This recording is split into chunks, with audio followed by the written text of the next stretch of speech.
I didn't knock on the wrought iron gates of the Whitmore estate that humid Tuesday afternoon. My hands were shaking too badly to lift the brass knocker. Instead, I stood there, phone pressed against my ear, replaying Father O'Brien's voicemail for the third time. Mrs. Scott, if you love your daughter, come to Savannah. Now, don't tell anyone. His voice had carried a weight I'd never heard before, not during Ella's wedding 3 years ago, when he'd smiled and pronounced them husband and wife, not at the charity dinners, where he'd chatted pleasantly about the weather. This was different. This was urgency wrapped in dread. My name is Joan Scott. I'm 58 years old, and I've spent the last decade telling myself I was a good mother. I built a logistics empire in Chicago from nothing but a rusty truck and a dead husband's debts. I worked 18-hour days so my daughter could attend Cornell, so she could have the life I never did. And when she married Matthew Scott, charming, educated Matthew from the prestigious Whitmore family, I believed I'd finally given her everything. I was wrong. The gate creaked as I pushed it open. Nobody had locked it. That should have been my first warning. Old money families like the Whitmores, or so they claimed, always kept their gates locked. The driveway curved through overgrown magnolias, their white blossoms browning at the edges. The humidity clung to my skin like a wet blanket, and the air smelled wrong. Not the honeysuckle sweetness I remembered from the wedding, but something stale, something rotting. But let me take you back. You need to understand how I got here. Standing in front of this decaying mansion, my heart hammering against my ribs. 10 years ago, Ella and I were a team of two. My husband, James, died in a warehouse accident when Ella was barely 4 years old. The company paid out $30,000, enough to bury him and not much else. I was 35, widowed, with a preschooler and a mountain of medical debt James had hidden from me. I bought a used delivery truck with the last of our savings, started small, hauling produce from farms to Chicago markets at dawn, moving furniture for students in the afternoons, whatever paid. Ella would sit in the passenger seat on weekends, her little legs swinging, drawing pictures on the back of invoices. Mama, she'd say, pushing a crayon sketch toward me, one day I'm gonna build a tower named after you. The Joan Tower. I'd kiss her forehead, smelling the strawberry shampoo I bought on sale at Walmart.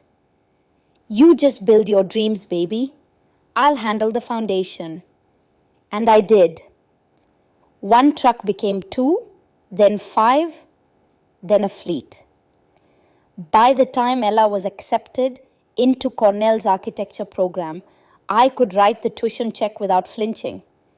When she graduated summa cum laude at 24, I cried harder than I had at James's funeral. She was my masterpiece. 3 years ago, Ella met Matthew Whitmore at a fundraiser in Chicago. He was a developer from Savannah, looking for investors in a historic preservation project. I remember watching them across the room. Ella in a simple black dress I'd bought her for graduation. Matthew in a tailored suit that probably cost more than her entire wardrobe. He courted her like something out of a movie. Flowers delivered daily to her apartment. Handwritten notes quoting poetry I'd never heard of. A private jet to Savannah so she could see the family estate. Ella, who'd spent her whole life watching me work myself half to death, was swept away. I was suspicious. I saw the way he'd glance at the check whenever we went to dinner, never reaching for his wallet. I noticed how he'd interrupt her mid-sentence when she talked about her architectural designs, redirecting the conversation to his family's legacy. but Ella was in love.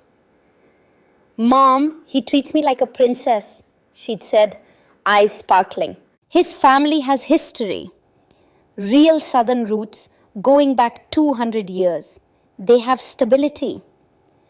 I wanted her to have what I never did: security, ease, someone to take care of her instead of her worrying about money like I had. So when they announced their engagement after 6 months, I bit my tongue. The wedding was lavish. A historic church in Savannah, reception at the Whitmore estate, 200 guests in their finest. I paid for most of it, 70% actually, though Matthew's mother Victoria made sure everyone thought the Whitmore family was being generous hosting. I didn't care. Seeing Ella walk down that aisle, radiant in ivory silk, was worth every penny, or so I thought. Year one after the wedding, Ella called me twice a week. She'd tell me about her days, exploring Savannah's architecture, starting to sketch designs for a community center Matthew was supposedly developing, learning to navigate the social circles Victoria insisted she join. "It's different here, Mom," she'd said once. "The parties, the expectations." Victoria says, "I need to understand how Southern society works if I'm going to be a proper Whitmore wife." That phrase stuck with me. Proper Whitmore wife, like it was a job title. But her voice was happy. So I told myself I was overthinking. Year two, the calls became shorter. Once a week, then every 10 days. When I asked about her architecture work, she'd deflect. "Oh, the community center project fell through, funding issues. But I'm helping Matthew with his other ventures." When I asked to visit, there was always a reason I shouldn't. "We're renovating, Mom. The house is a disaster." "Victoria isn't feeling well. Maybe next month." "Matthew's traveling a lot. It's not a good time." I started sending money. 5,000 a month at first. Matthew had mentioned needing capital for a development deal, and Ella asked if I could help. Then 7,000, then 10. "It's temporary, Mom," Ella assured me, "just until the business takes off." Year three, my daughter became a stranger. Our conversations lasted 5 minutes, maximum. Her voice had gone flat, mechanical. Every question I asked got the same rehearsed response. "Everything's fine, Mom. Matthew's wonderful. Victoria sends her regards." I knew something was wrong, but I didn't know what. And Ella wouldn't tell me. Until Father Patrick O'Brien called. I stepped into the foyer of the Whitmore estate. The door had been slightly ajar. Another warning sign I'd ignored. The interior was dark despite the afternoon sun. Heavy curtains blocked most of the light. The air conditioning wasn't running. The house was sweltering. And that smell, beeswax, wilted lilies, and underneath it all, mildew. My footsteps echoed on the marble floor. No one came to greet me. In a house this size, that was strange. Where were the staff Victoria had always bragged about? Then I heard it. The sound that would haunt me for the rest of my life. The sharp crack of porcelain shattering, followed by a voice dripping with venom. "You clumsy, worthless creature! Do you have any idea what you've just broken?" I followed the voice to the dining room, and there on her knees on the Persian rug was my daughter. Ella was scrubbing at wine stains with a coarse brush, her hands moving frantically across the fabric. But it wasn't the cleaning that made my blood freeze. It was her hands themselves, raw, red, cracked open at the knuckles. The hands of a pianist, the hands I'd protected her entire childhood, destroyed. She wore a faded grey dress that hung off her skeletal frame. Her shoulder blades jutted through the fabric like broken wings. Her hair, once thick and glossy, was tied back in a limp ponytail. When had she gotten so thin? When had she become this ghost? Standing over her was Victoria Whitmore, wearing a cream silk blouse and pearls, holding a glass of iced tea like a scepter. She kicked the bucket of soapy water near Ella's leg, not hard enough to spill it, but hard enough to make Ella flinch. "You missed a spot," Victoria sneered. "If you can't even clean a rug properly, how do you expect to be a wife? Matthew deserves better than a maid who can't scrub." My daughter kept her head down. Her voice was barely a whisper. "Yes, Mother Victoria, I'm sorry. I'll do better."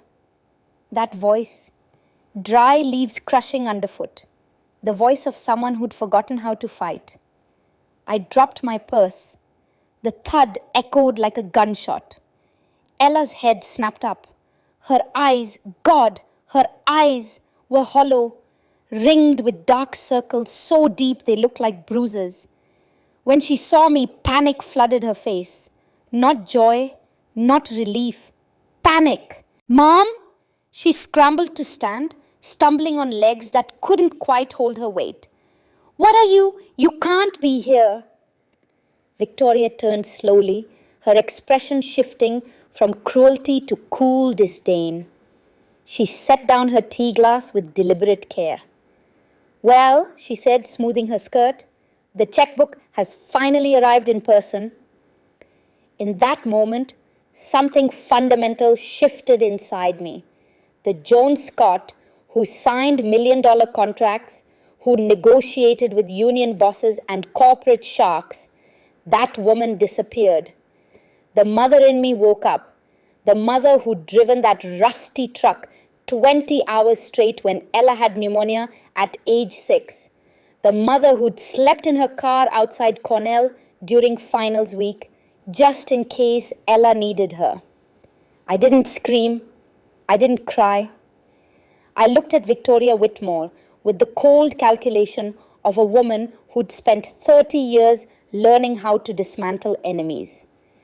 "I'm not here to visit," I said, my voice steady as steel. "I'm here to audit." Victoria stepped toward me, her heels clicking against the hardwood like a metronome counting down. "You're trespassing, Miss Scott. This is a private residence and you weren't invited." I kept my eyes on Ella. "Pack your bags, Ella. We're leaving." Victoria laughed, a harsh, grating sound. "She's not going anywhere. She's my son's wife. She has duties. The garden club meeting is tomorrow and the silver needs polishing." Ella looked between us, trembling. "Mom, please, you should go. Julian will be home soon. He doesn't like surprises." The fear in her voice broke something inside me. It was the fear of a battered animal, the fear of someone who'd learned that unexpected events led to punishment. "We need to talk," I said firmly. "All of us. Where's Matthew?" "At a business meeting in Atlanta," Victoria said, checking her diamond watch. "He won't be back until late. Now, if you'll excuse us, Ella has work to finish." I wanted to grab my daughter and run. Every instinct screamed at me to throw her over my shoulder and carry her out of this house of horrors. But I'd built a company by knowing when to push and when to strategize.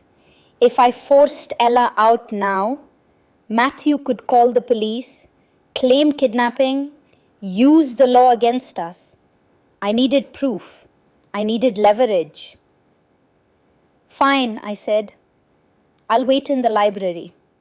Ella, when you're finished, come talk to me. Please." Victoria's lips curved into a satisfied smile. She thought she'd won.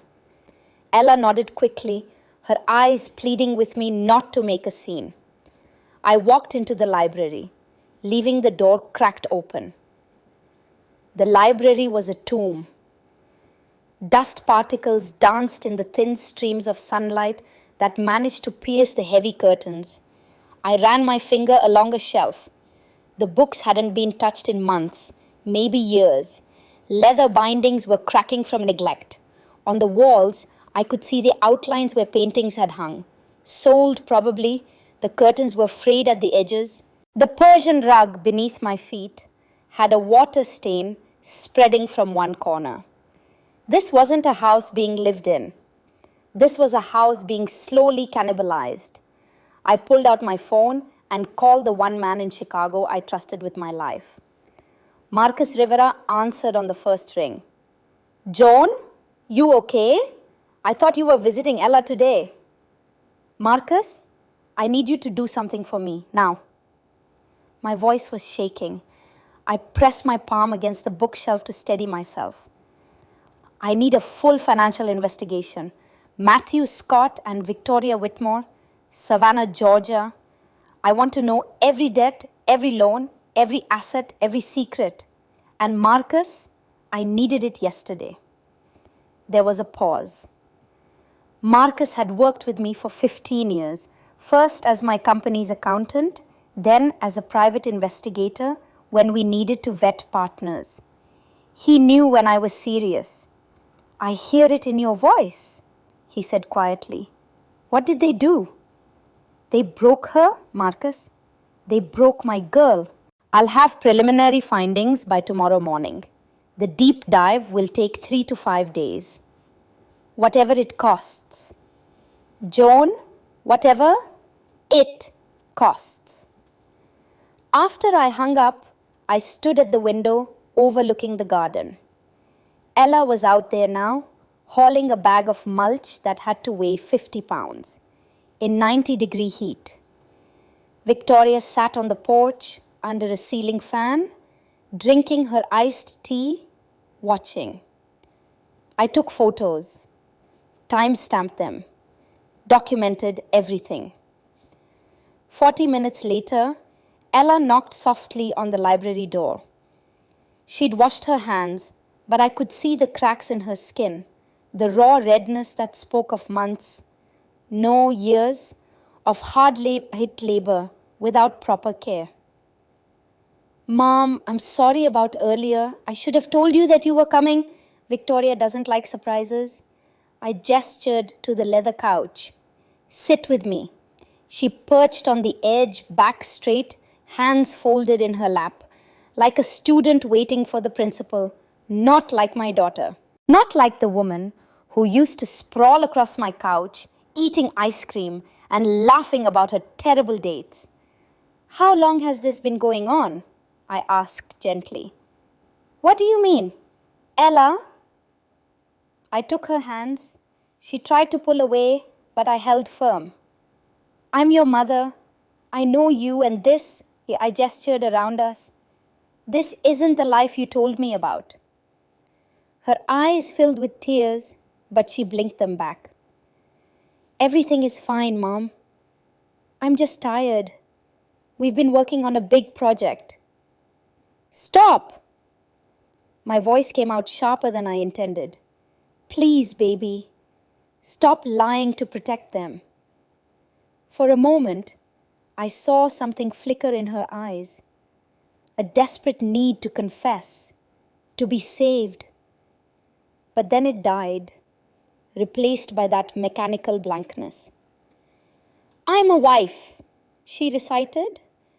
"A wife supports her husband. Matthew is under a lot of pressure. The family legacy is on his shoulders. I need to be strong for him." Those weren't her words. Those were programmed responses, beaten into her over years. "Does he hurt you?" I asked directly. She flinched. "No, I'm just clumsy. I fall a lot. Yesterday, I tripped on the stairs and..." She touched her ribs gingerly. "But it's my fault. I wasn't watching where I was going." Classic abuse victim language. Blaming herself. Making excuses. "I want you to come to breakfast with me tomorrow," I said.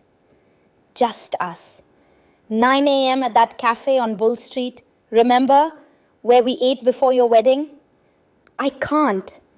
I have to prepare Victoria's breakfast, and then there's the laundry. Ella! I cupped her face, forcing her to meet my eyes. I'm not asking, I'm telling you. 9 a.m. or I'm calling the police and reporting a welfare check. Fear flashed across her face. Mom, no, please don't. If you make trouble, Matthew will. He'll be so angry, and he has rights.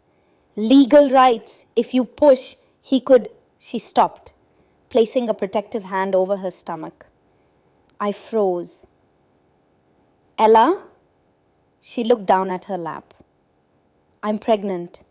3 months. The world tilted sideways. My daughter. My baby. Pregnant in this nightmare. All the more reason to leave, I said urgently. Come with me right now. I can't. A tear slid down her cheek. Mom, you don't understand. Matthew's family knows judges. Victoria's friends are everywhere in Savannah society. If I leave, if I try to take this baby, Matthew says he'll prove I'm an unfit mother.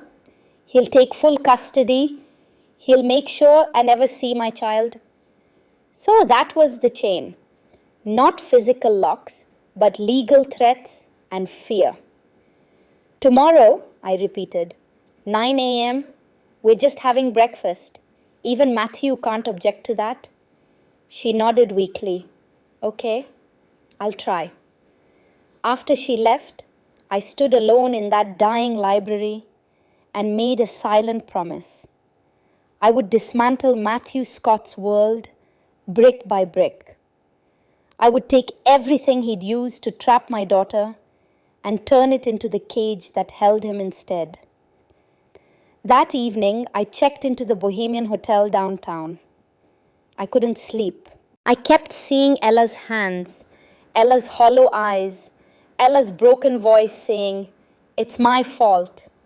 At 2 a.m., I was still awake when my phone rang. "Marcus, you told me to call anytime," he said. "I've got preliminary findings. Joan, you need to sit down." "I'm lying down. Tell me." The Whitmore family is bankrupt. Technically, they've been insolvent for 5 years. The estate has 3 mortgages totaling $4.2 million. They're 18 months past due on payments. I sat up. 3 mortgages on 1 property. They kept refinancing, pulling out equity that didn't exist. It's a house of cards, and that's not even the worst part. He paused. Matthew has a severe gambling problem. I found records of debts to 2 casinos, one on a reservation in North Carolina, another in Atlantic City. Combined, he owes about $275,000. My hands clenched around the phone. The money I've been sending? Gone. Every penny went straight into servicing interest on those mortgages and paying down his gambling debts. Ella hasn't seen a dime.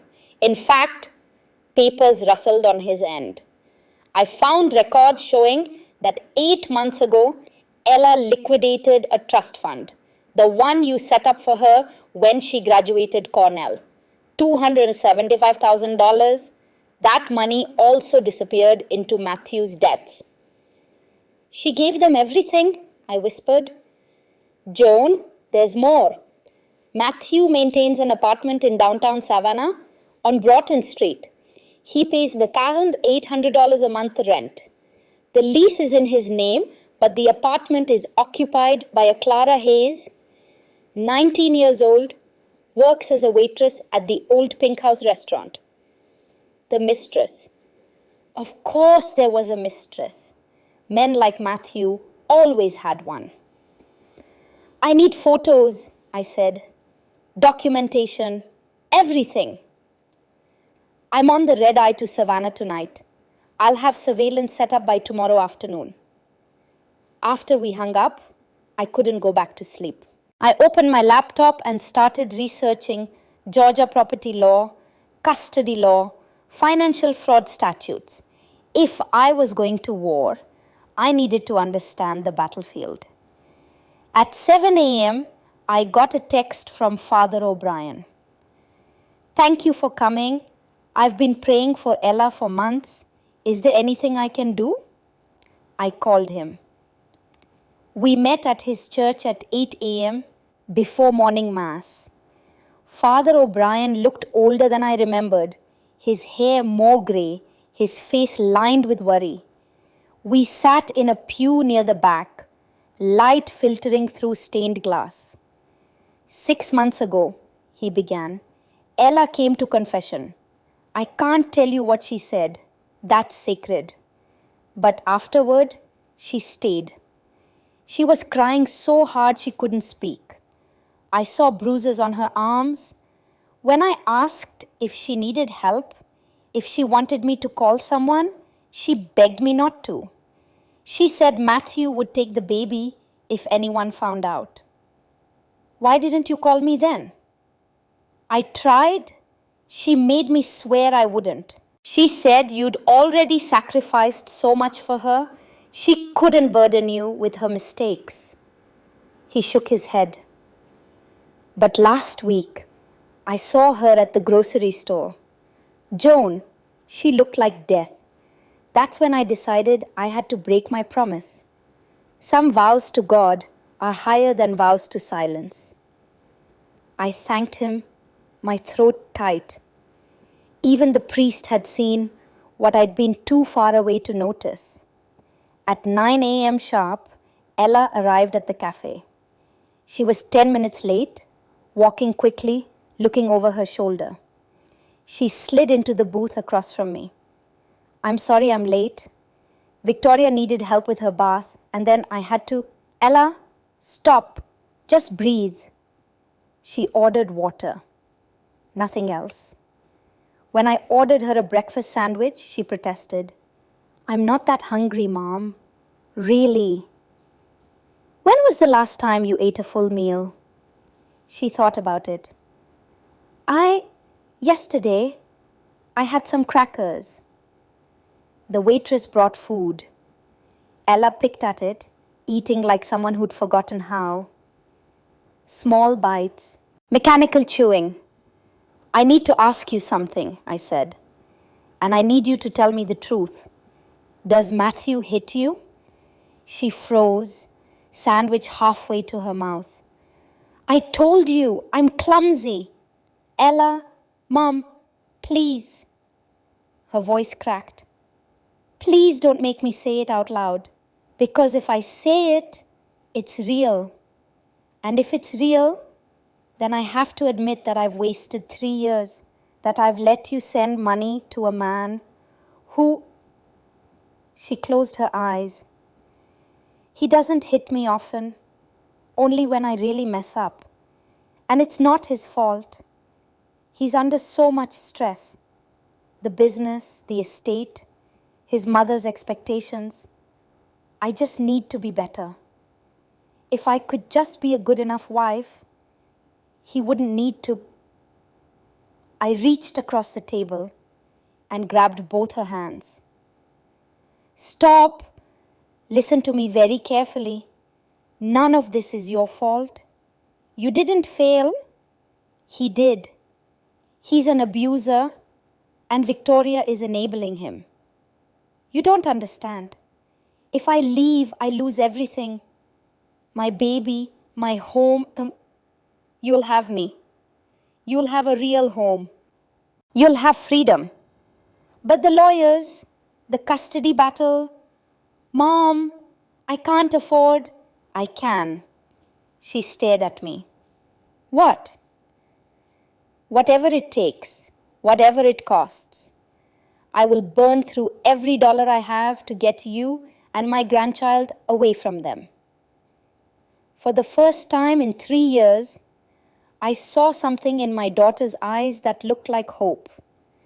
I spent the next 72 hours building a war room in my hotel suite. Documents spread across the bed, laptop open, phone constantly ringing. Marcus arrived Wednesday afternoon, carrying a messenger bag stuffed with files and a camera with a telephoto lens. Marcus Rivera was 45, built like a boxer, with salt and pepper hair and sharp brown eyes that missed nothing. We had met 15 years ago when I needed someone to investigate a shipping partner. He'd been FBI then.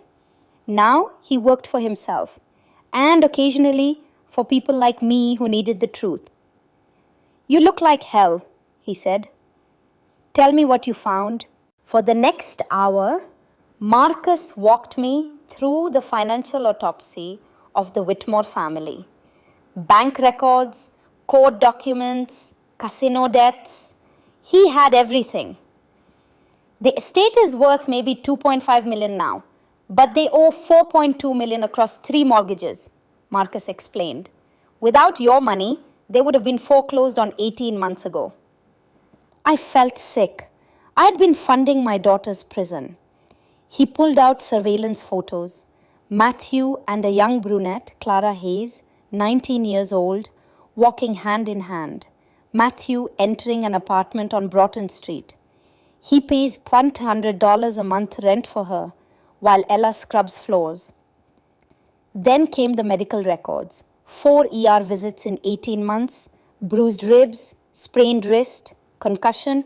Each report noted injury pattern concerning patient declined intervention.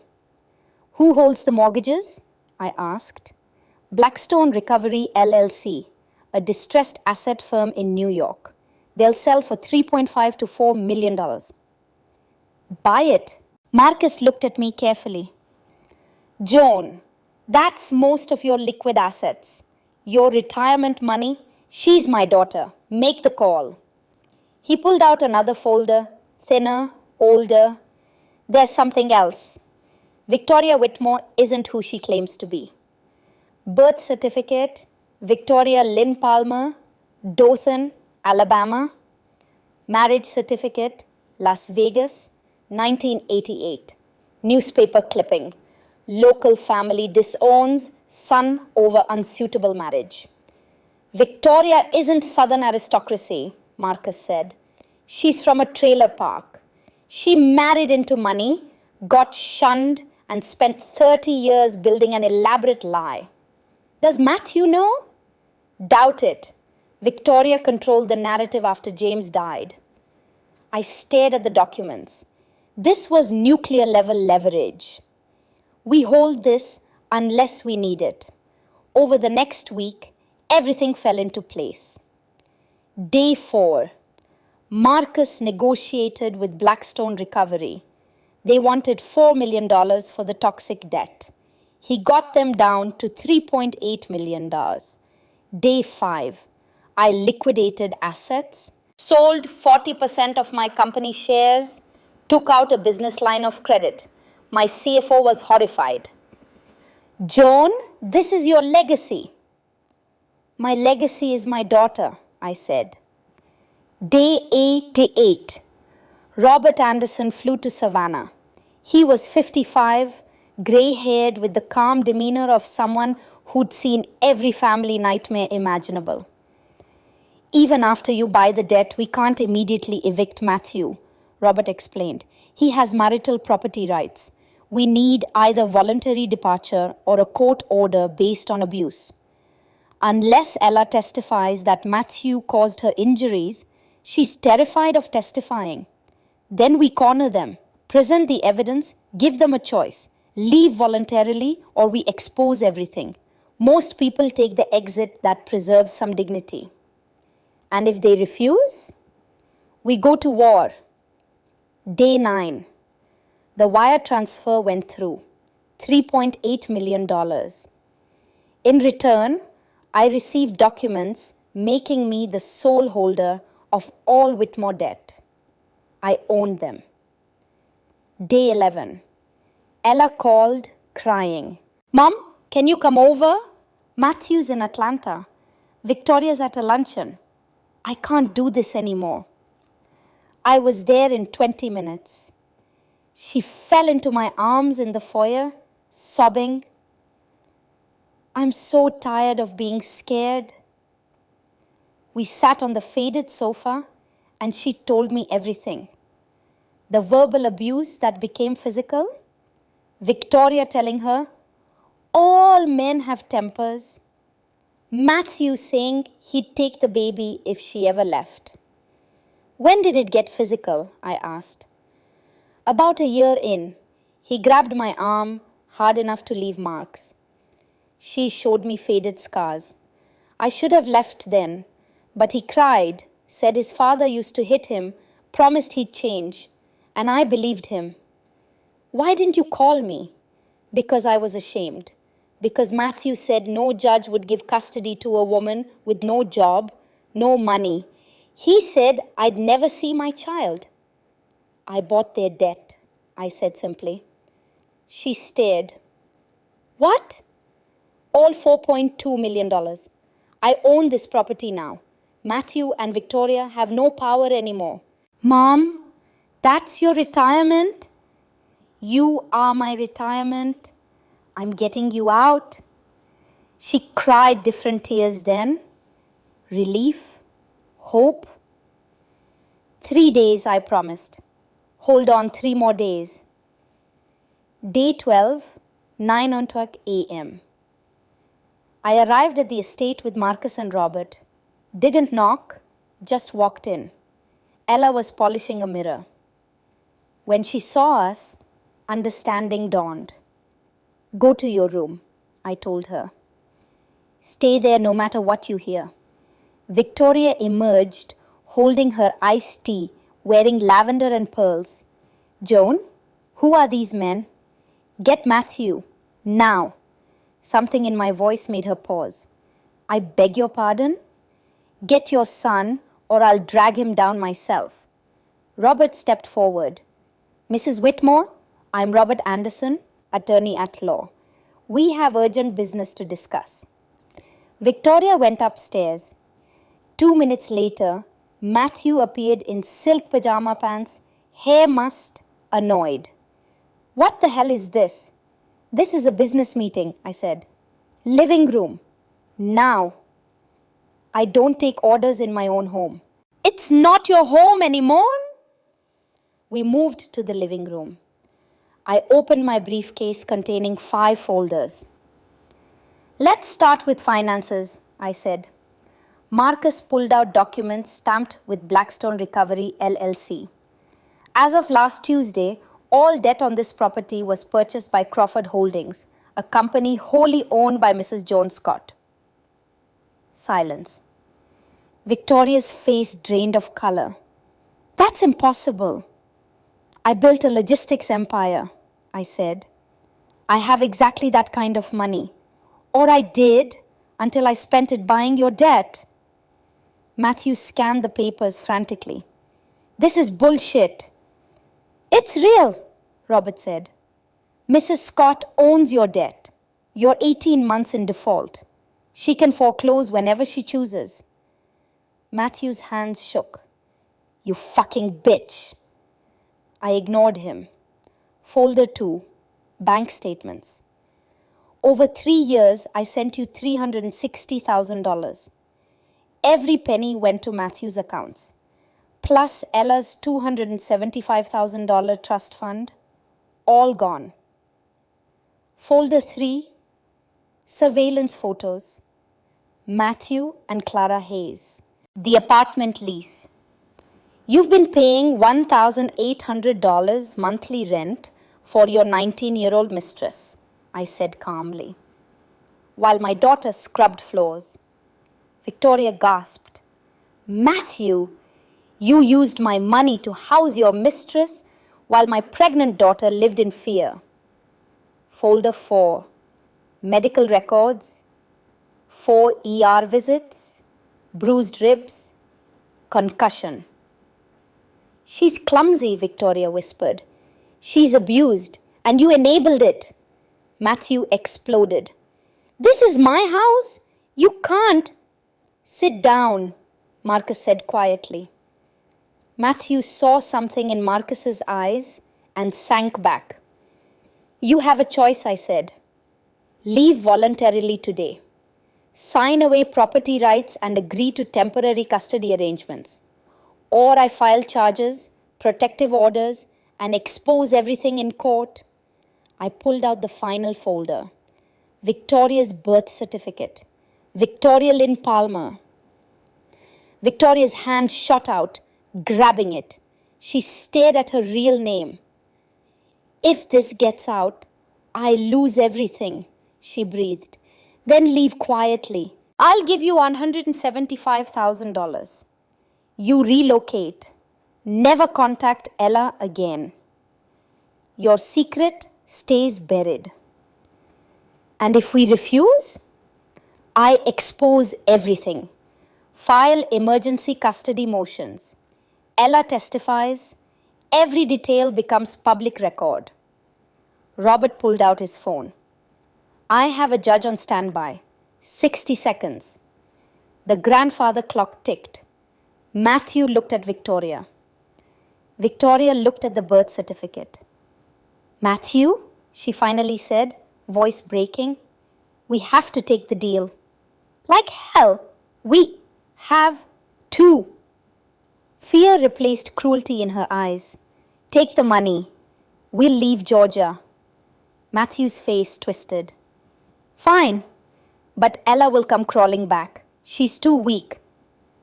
Footsteps on the stairs. Ella appeared. She'd been listening. She walked to Matthew and slapped him hard across the face. I'm not weak, she said steadily. I survived you. That makes me stronger than you'll ever be. Matthew raised his hand. Instinct. Marcus stepped between them. Don't even think about it. Matthew's hand fell. Robert pulled out documents. Sign these. Property relinquishment, temporary custody agreement, restraining order, 500 feet minimum. Matthew signed violently. Victoria signed through tears. You have until 6 p.m. to vacate, Robert said. Personal belongings only. I handed Victoria a check, $175,000. Leave Georgia within 30 days or the deal is void. Victoria took it with shaking hands. You're ruthless, Joan Scott. I'm a mother, I corrected. Matthew and Victoria packed. Marcus guarded the stairs. I found Ella in the kitchen, staring at her hands. It's over, I said. I can't believe you did all this. I'd do it again tomorrow. I took her hands. You and that baby are my whole world. What happens now? We go home, Chicago. I have an apartment ready, a therapist hired, a nurse for your pregnancy. Footsteps descended. Victoria paused at the door, looking at Ella. I'm sorry, she said quietly. I told myself I was teaching you strength, but I was just repeating what was done to me. James used to hit me too. She touched her cheek. I thought it was normal. It wasn't enough, but it was something. Ella said nothing as they left. When their taillights disappeared, Ella started crying. Deep, racking sobs. I held her as she cried for everything lost and everything she was finally free to become. We left that afternoon. Ella took only her sketchbooks, her father's locket, and one photo. Everything else stayed behind. Dr. Sarah Mitchell met us at the airport. I'm Sarah.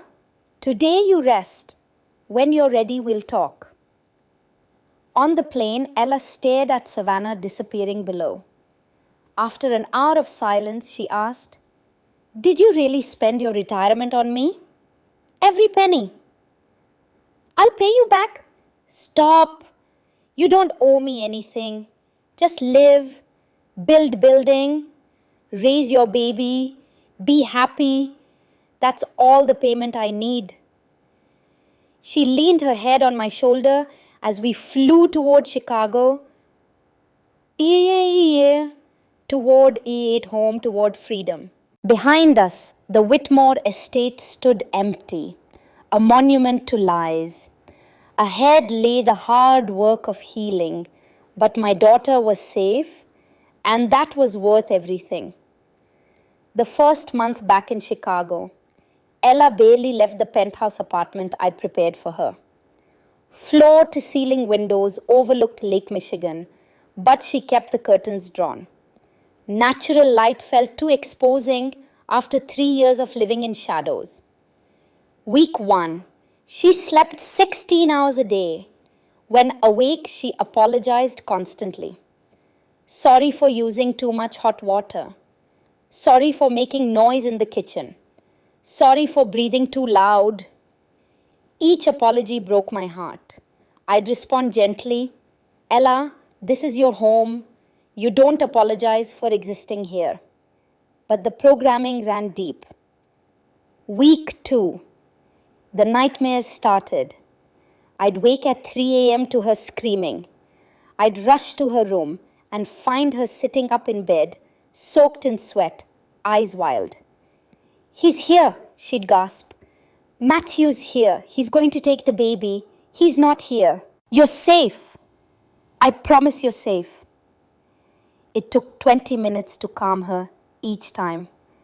By morning, she wouldn't remember the nightmares, only the exhaustion. Dr. Sarah Mitchell came 3 times a week. She was patient, never pushing, always listening. After the second session, she pulled me aside. Joan, Ella's trauma is severe.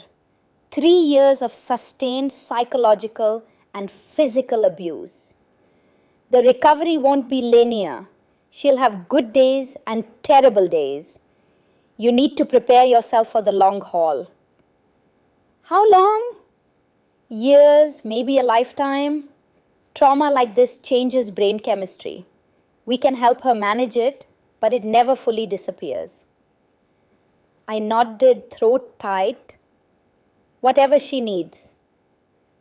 Week 3, the anger phase hit like a storm. I came home from a half day at the office to find a shattered plate on the kitchen floor. Ella stood over it, chest heaving. I dropped it, she said. I'm so clumsy, I'm so stupid. Ella, it's just a plate.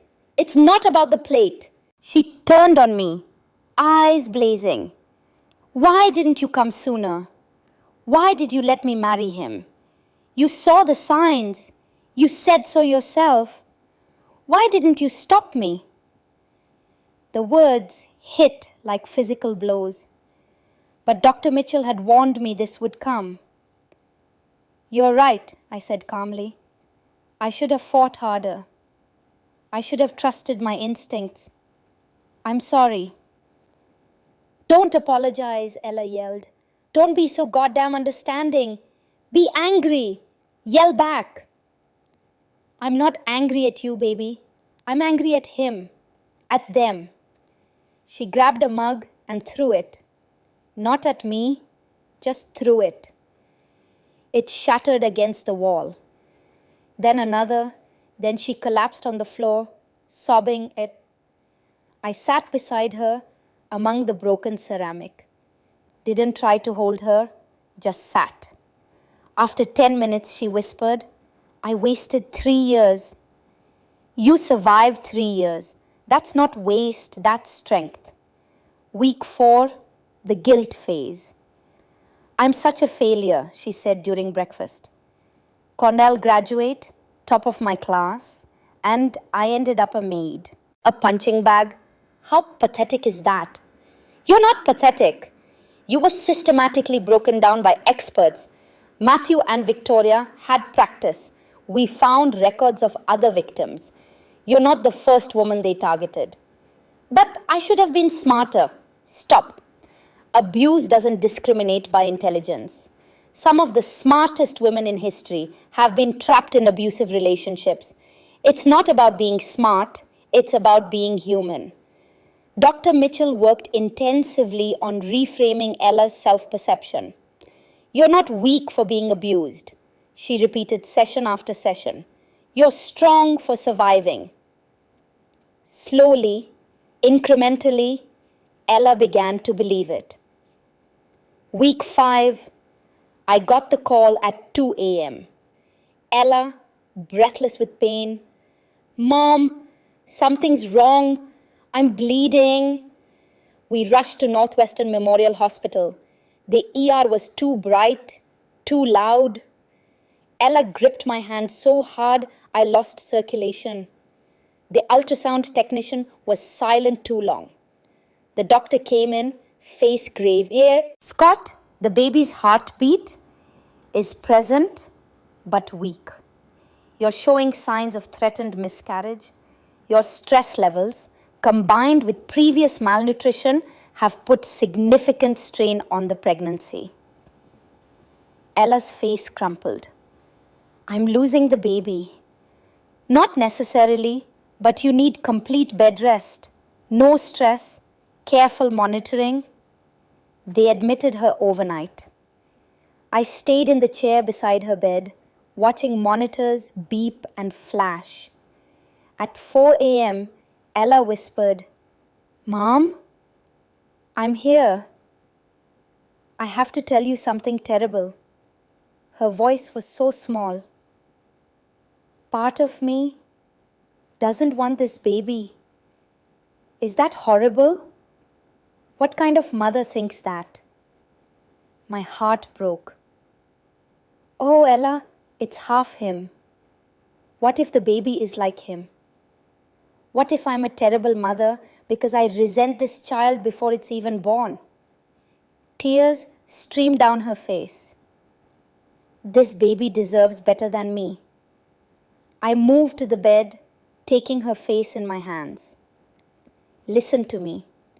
These feelings are normal for abuse survivors. Dr. Mitchell told me that. The baby isn't the abuse. The baby isn't Matthew. The baby is yours. And you're going to be an incredible mother because you know exactly what kind of mother you don't want to be. But what if? No what ifs. We take this one day at a time. If you decide you can't raise this baby, we'll figure something out.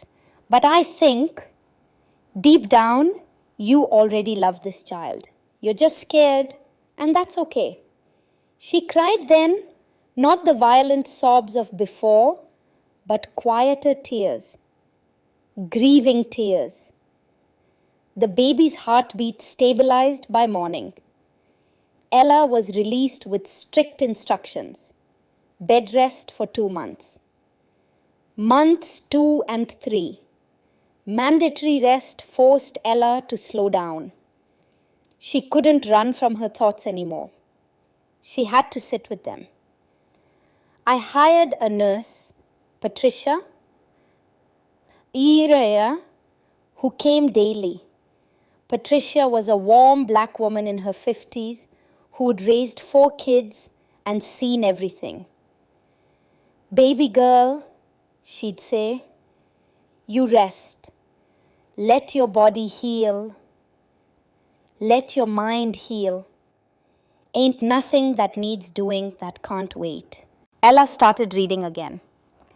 Architecture books at first, then novels, science fiction, fantasy, romance, anything to escape into other worlds. She tentatively started sketching. Just doodles at first, then floor plans, then buildings. One afternoon, I came home to find her at the kitchen table, sketchbook open, pencil moving rapidly. What are you drawing? I asked. A house, she showed me, with big windows, multiple exits in every room, open sight lines so you can always see who's coming, natural light everywhere. Why those features? So nobody feels trapped. She looked up at me. I'm designing a house where an abuse survivor would feel safe. That was the moment I knew she'd make it.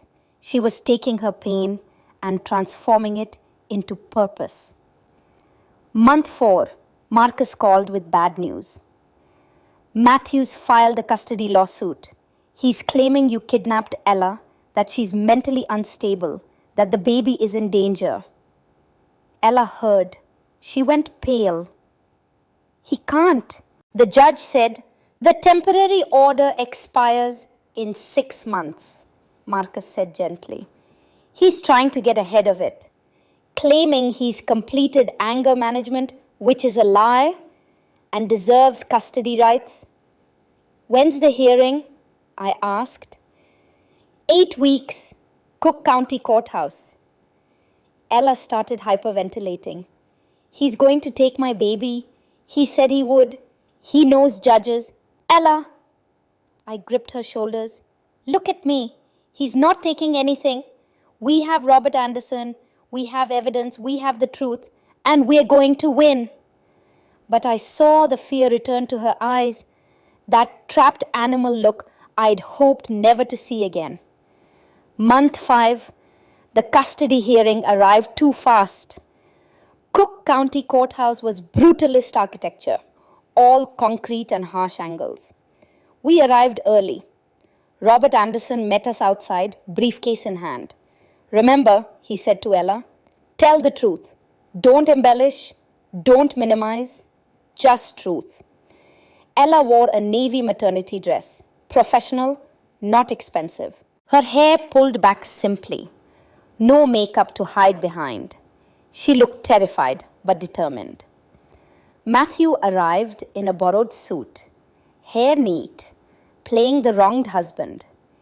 His new lawyer was sleek and expensive. Someone was bankrolling this. Victoria? Marcus whispered. She's paying for his attorney. The judge was Honorable Margaret Chen, a stern woman in her 60s with sharp eyes and no patience for nonsense. Matthew's lawyer went first. Your Honor, my client is a devoted father-to-be whose wife was removed from their home by an overbearing mother-in-law. Ms. Ella Scott has a history of mental instability. Objection, Robert said. No medical evidence of mental instability. Sustained. Counsel, stick to facts. Matthew's lawyer presented his case. Matthew had completed online anger management courses. He had a new job, sales position at a car dealership. He had stable housing, a rental apartment. He wanted to be part of his child's life. But you, Scott, Judge Chen said, did you ever harm your wife physically?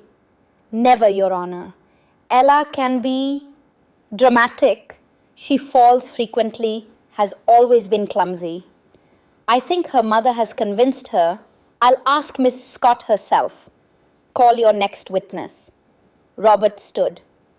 Your Honor, we'd like to present evidence before testimony. He methodically laid out everything. Medical records showing the pattern of injuries, photos of Ella's condition when we found her, financial records proving fraud, surveillance photos of Matthew with Clara Hayes. Your Honor, Robert said, this wasn't a marriage. This was systematic abuse designed to isolate and control. Mr. Scott targeted Ms. Ella Scott specifically because her mother had money. This was a predatory relationship from the beginning. He called Marcus to testify about the financial investigation. Then Clara Hayes, who'd agreed to testify once she learned the truth about Matthew. Clara was nervous, young, voice shaking. He told me he was divorced, that his ex-wife was crazy. I didn't know she was pregnant. I didn't know any of it. Then it was Ella's turn. She walked to the witness stand slowly, placed her hand on the Bible, swore to tell the truth. Miss Scott, Judge Chen said gently, did your husband harm you physically? Ella's voice was barely audible. Yes. Can you describe one incident? Ella's hands trembled. She looked at me. I nodded encouragement. 6 months ago, she said, voice gaining strength, I dropped a serving tray. Matthew grabbed my arm and twisted it behind my back. He said, you embarrass me in front of my mother one more time, and I'll give you something to really cry about. I had bruises for 2 weeks. Why didn't you report this to police? Because he told me if I ever reported him, he'd take my baby. That his mother knew judges, that no one would believe me, a woman with no job, no money, completely dependent on him. He said I'd never see my child. Is that why you stayed? Yes. And because I didn't know how to leave, he controlled everything. The money, the car, my phone. I couldn't even call my mother without him listening. What changed? My mother came, she found me, and she saved me. Judge Chen made notes. Mr. Scott, do you wish to cross-examine? Matthew's lawyer stood. Miss Scott, isn't it true your mother paid you to lie about my client? Objection!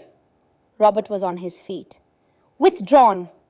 Miss Scott, you claim abuse, but you never called police, never filed a report. How do we know? Because I was terrified. Ella's voice rang out clear. Because he made sure I had nowhere to go. Because abuse victims don't always report immediately. That's documented fact. I stayed because I thought I had to. Because he convinced me I was worthless without him. But I'm not worthless. I survived him. And I'll be damned if he gets anywhere near my child. The courtroom fell silent. Judge Chen looked at Matthew. Her expression was ice. Mr. Scott, I've reviewed the evidence. The medical records alone paint a clear picture. Combined with financial fraud documentation and testimony from multiple witnesses, I find your claims without merit. She slammed her gavel once. Custody is granted solely to Ms. Ella Scott. Mr. Scott, you are ordered to complete in-person supervised anger management therapy and maintain steady employment for a minimum of 2 years before you may petition for supervised visitation. Restraining order is extended indefinitely. You are not to contact Ms. Scott or the child. If you violate this order, you will be held in contempt. This court is adjourned. Matthew exploded. This is bullshit. That's my child. One more word and you'll be held in contempt right now. Bailiff. Security escorted Matthew out, still yelling. Ella collapsed into my arms in the courtroom. It's really over. It's really over. 7 months later, Leo James Scott was born on a Tuesday morning in March. 8 pounds, healthy lungs, his mother's dark eyes. When Ella held him for the first time, she cried, He's perfect. Just like his mama, I said, holding my grandson. Ella looked at Leo's tiny face. I promise you'll never know fear like I did. I promise you'll grow up knowing you're loved, you're safe, you're valued. I promise. 2 years later, Ella started working part-time at Freeman and Associates Architecture. Her first project was designing affordable housing with trauma-informed principles. Spaces that help people heal, she explained to me. Wide hallways so you never feel cornered. Windows positioned so you can see outside. Multiple exits. Soundproofing for privacy. Her lived experience became professional expertise.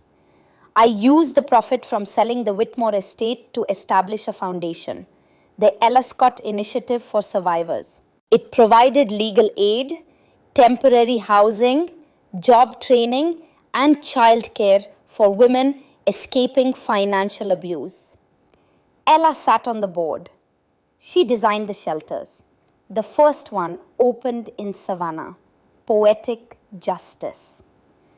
5 years later, Cornell invited Ella to keynote their architecture symposium. I sat in the audience with Leo, now 4 years old, coloring in a notebook. Ella took the stage in a sharp blue blazer, confident, radiant. 5 years ago, she began, I was on my knees, scrubbing floors in a house that was a prison. I'd forgotten I was an architect. I'd forgotten I was a daughter. I'd forgotten I was human. The auditorium was silent. My mother didn't just save my life. She reminded me that I deserved to live it. Today, I design buildings. But more than that, I design hope. Because architecture isn't just about structures. It's about creating spaces where people can become themselves again.